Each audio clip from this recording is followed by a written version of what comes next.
So the first part is this, overall percent correct. And let me give you an example of what this looks like so you can see what this looks like on the reports.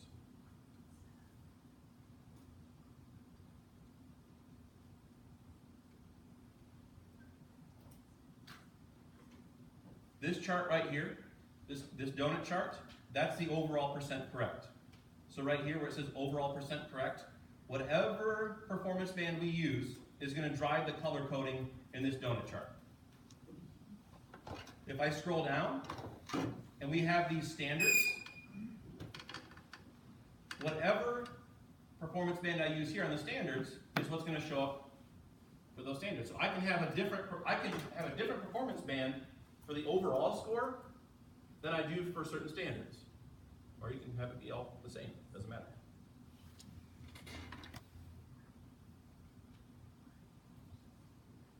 Is there a way to adjust those?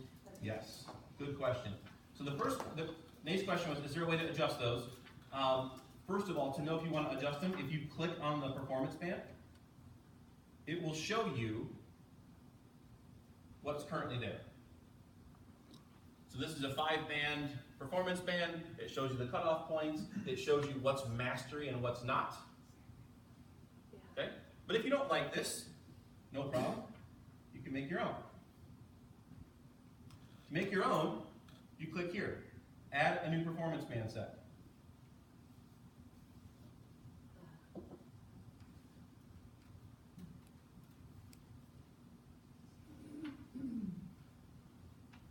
And here's where you can set your cut points. You can also delete bands. So if you want stoplight colors, cool. Take away 2 and only have red, yellow, green.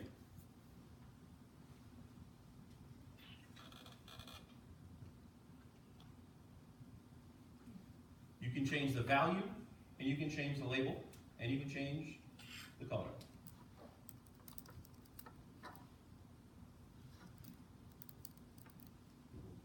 Make sense? Yeah, I mean, it's as long as the number statements that you have there match what you want, then you should be good. So I'm going to click Save and Return to Assessment. I made my sample JCISD performance band. Now I actually want to apply that band to the test. So I'm going to say I want to apply that to my standards and to my question groups. So I check that top box and it selected all the boxes below it. And you can see right here in this little drop-down menu, it recognizes the one that I just created, my sample JCISD. That's the performance band that I want to apply. So now I go ahead and I click Apply, and here you go, boom. We got district default, and then sample JCISD. So how did you get back to there? Setup? Like I'm still where it says create. I created them, and then this is save. So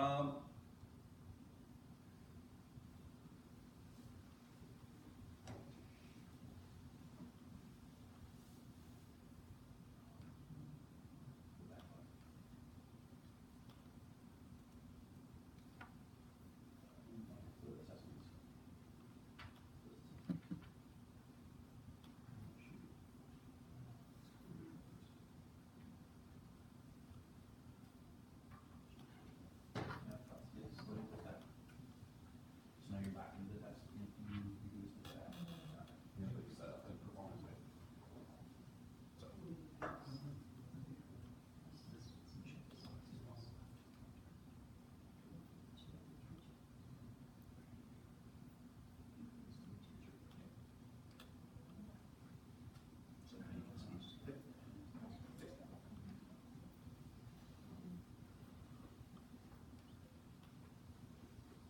I do want to tell you that this is way deeper than I probably have ever gone with this stuff with administrators. So kudos to you guys. We usually hover around the what reports are available, and then they would task the creation of assessments to their teachers. But I think it's important for context for you guys to see. If you were to go ask your teachers, I want you to create 2 assessments per 6 to 8 weeks for every prep, make it align to standards or question groups. Now you know, okay, if somebody comes back in his passive-aggressive email or something, then you might know why. So this is good context for you. But I also think, too, this might help with what Susan was talking about. If this could be done at the county level, and somebody, perhaps, like I do this at the county level for our folks. If there are countywide assessments, I build them, I manage them, and then I just share them. So this is where you guys can maybe figure out as a county, are there pieces that the ISD could help support to create, to then share out? So, it's something to think about. All right, we've added the performance bands. Next, under setup, this is an important part. Setup, sheet designer.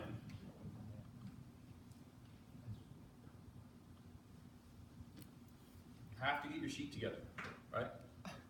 Yeah, thanks, Kelly. That was a courtesy laugh at best. I appreciate that. This is the bubble sheet. If you don't want A through E, then you have to tell the system, don't put A through E on the bubble sheet. All right? If we scroll down, look at question 9 and 10. Why is that different? Why is question 9 and 10 a 1, 2, 3, 4, 5? Yeah, because I checked that rubric box and then I put 5 points. So it automatically filled the bubbles for me. If I don't like this, there's a couple things I can do. I could go through and I could delete E from all of them. No problem, that would work.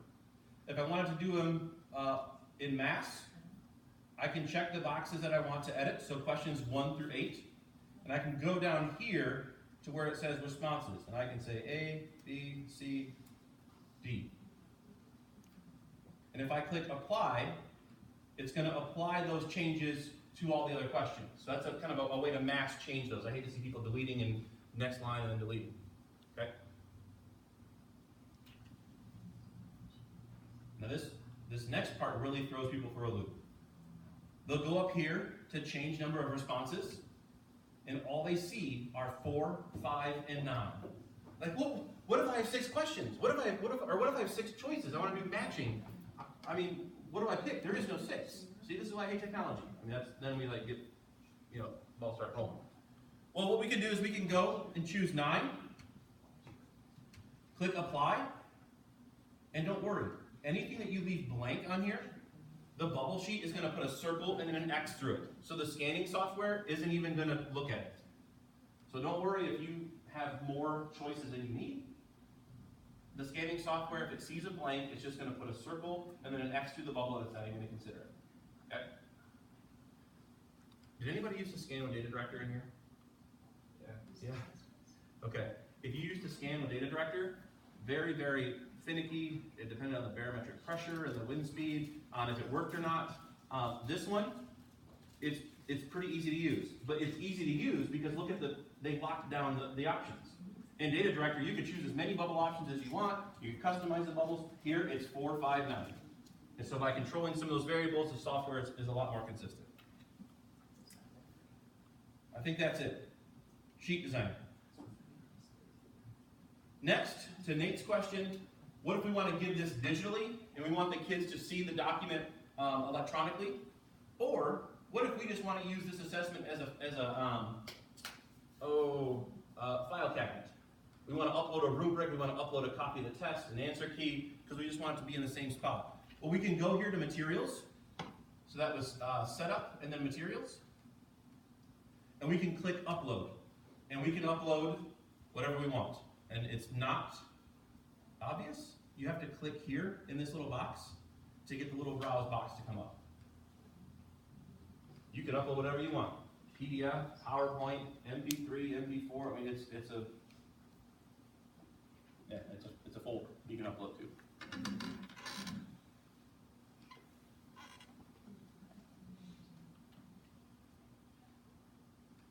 So, Nate, if you want to give the assessment online and have the kids actually see the document, you have to upload it here. And then when you go through the online assessment setup process, you pick that file to show for the kids. So it wouldn't be digital, like a Google form or. It's a PDF. So when the kids take the test, the left 2/3 is a PDF you can scroll up and down with. The right third is their answer pane where they type their responses or pick. Yep. And everything is converted. So the kid would read the question off the PDF. Yes. Yep. So real quick, just some innovative things I've seen with this. I have a band and choir teacher that I work with who took the festival rubric, put that festival rubric into Illuminate, and their data for their evaluation is basically, he records every 2 weeks, how does his band or choir, how do they sound? He takes that MP3 file and he attaches it to the assessment. So when he's sitting with his administrators, he can click on the recording, the administrator can hear what the band sounded like, and then he has a rubric that's all color coded that says, here's what the rubric looked like with this sound. And then you can go 3 weeks later, here's what we sounded like here, here's what the rubric looks like. So it's kind of, yeah, that one blew me away. That was a pretty innovative way of using the files. So just think, if you're getting into that 5th domain, I don't know, what evaluation do you guys use over here? Danielson 5E? 5E. Okay, fair enough. We have a mix. Don't worry. We have, afraid to say no. we have a mix in our county too. We're all over the place. But usually there's a piece where you have to provide evidence. Like, what evidence did you use to actually change, your teaching and blah blah blah. And so he had a lot of pretty clear evidence. So this is materials upload. The last piece is sharing. If you wanted to share it, you as an administrator, you cannot see an assessment unless it's been shared with you. That's a common misconception. My administrators I work with say, well, I know my teachers are building assessments, but I can't see them. If they don't share them with you, you can't see them. Can't see them.